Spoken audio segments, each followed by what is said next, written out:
Now, the next one we're going to be discussing is defending. Now, again, some interesting finds we'll come to see. So, yeah, let's get into this. So, of course, this encompasses 5 attributes of interceptions, heading accuracy, defensive awareness, stand tackle, and slide tackle. The first one we're going to be discussing is interceptions. Interceptions are they're a mental attribute, and they account for 20% of defending. Now, this is the ability to read the game and intercept passes. So it's, those intelligent kind of defenders that don't need to be going in and, start attacking. It's kind of like, the Maldini quote, if I have to make a tackle, I've already made a mistake.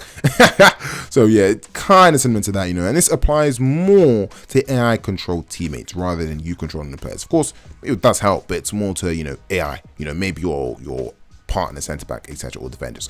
So rather than the player you selected. So if you see a player stick out a leg or do something unexpected to prevent a pass, they'll likely have high interceptions. Next one is heading accuracy. Now, this is a technical attribute that accounts for 10% of defending. So this is for either passing or shooting. So it is good for your centre backs. It's also, of course, good for attackers as well. Obviously, centre forward strikers, but it's very important for centre backs. Going up for corners, especially taller centre backs that want to maximise their height. So of course, this does 2 things. This affects the player's ability to get the head on the ball, and then how accurate that header actually is. So it applies to headed passes and headers on goal. So yes, bear this in mind. Now, the next one we're going to be discussing is a very important one, arguably the most important when it comes to defending. Now, this is defensive awareness.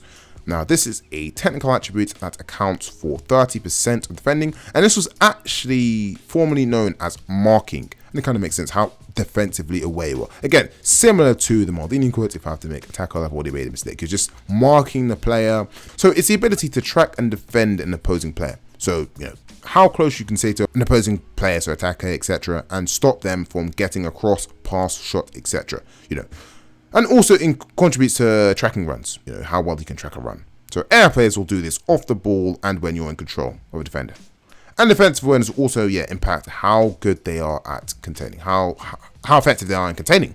So yes, when you're holding A or X, how good they are at this, High defensive awareness will mean he'll stick well to the player and stick close to him. Low defensive awareness will mean will back off a bit and he won't stay as tightly marked to the player.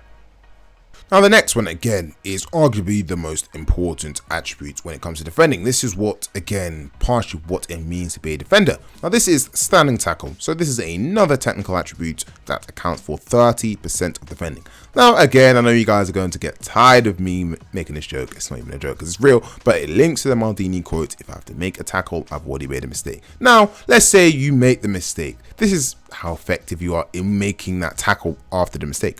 It's not always mistakes, so maybe he's done you in or whatever. So this is, as I said, the ability to time your standing tackle so that they win the ball rather than, giving away a foul. So this can also be defined as the ability to win the ball without causing a free kick by using your body strength. So being, shoulder to shoulder or by foot.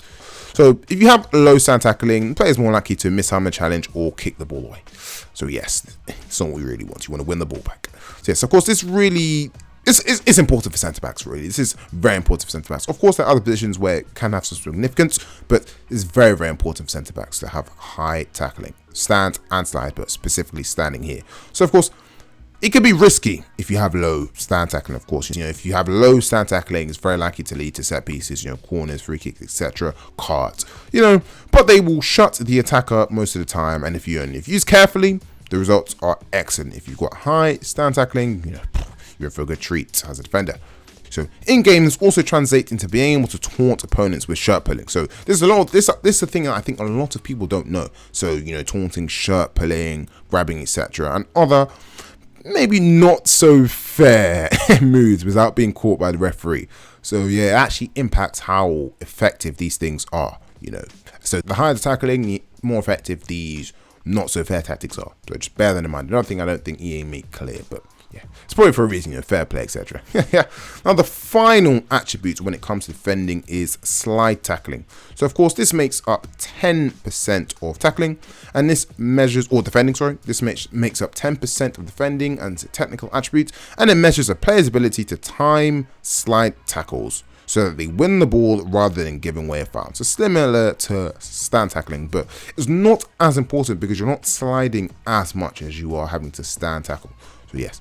So of course, players with high tackling, as I said, both standing and slide, it just really makes a bigger centre back. You really want high tackling overall. As I said, you're much less likely to give away set pieces, free kicks, fouls, and receive cards, and you're more likely to shut out the attacker, as I've said, and stop the attacker from doing what they need to do. So yes, and as I said, this also accounts for the taunting and not so fair moves. So yeah.